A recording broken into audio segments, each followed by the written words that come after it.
This looks complicated, but watch this. I can show you how easy it is to draw, to simplify this into just shapes.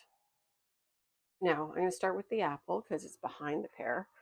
And I'm going to draw a circle.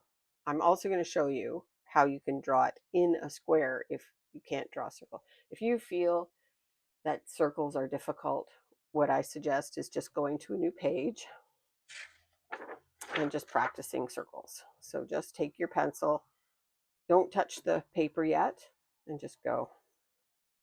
And just keep doing around, do small ones, do some big ones, and just do a whole page where you're just drawing circles. They don't have to be perfect. Progress, not perfection, right? And just use your whole arm. Don't try and draw it like this. Use your whole arm. And just spin your arm in a circle and then go down on your paper and keep your lines really light. And that way, you don't have to erase because the lines are really light.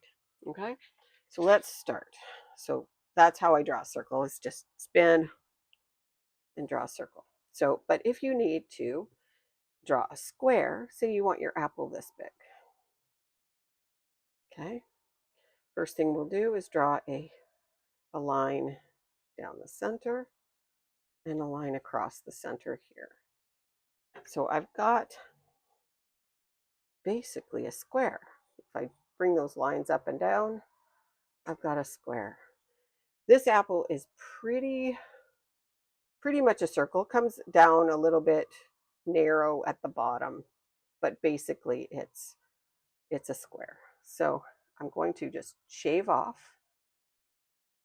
the corners, and I'm going to make this one a little bit narrower at the bottom, so maybe that big at the bottom. Just going to join my lines. See, same here. Maybe a little bit wider at that side. And it's simple. It doesn't have to be exact. It doesn't have to be perfect. Nobody's going to be looking at this when they look at your drawing. They're just going to see your drawing. That's all. All right, so there's my first circle. That is my apple. Maybe I'll, bring it out just a little bit more. Now I'm using a 4B pencil, but I do suggest that you start with an H pencil, because the lines, when you draw with an H pencil, you can barely see those lines. If I zoom in, you won't be able to see those lines at all.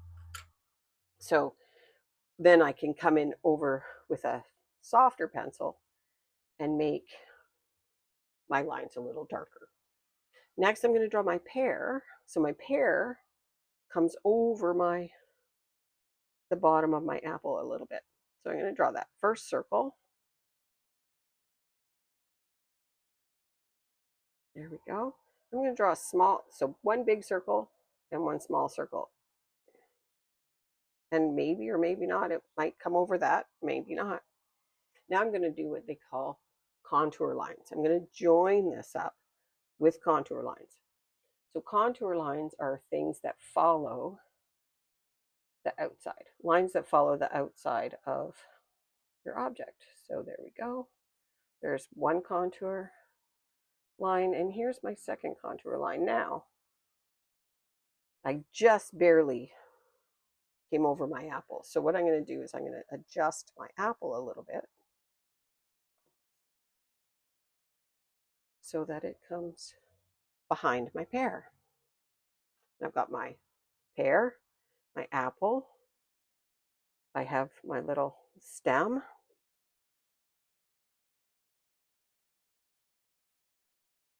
And another stem. So I can see the top of this apple. You can see. So I'm just going to do what they call an ellipse at the top of the apple. So an ellipse is a circle turned on its side.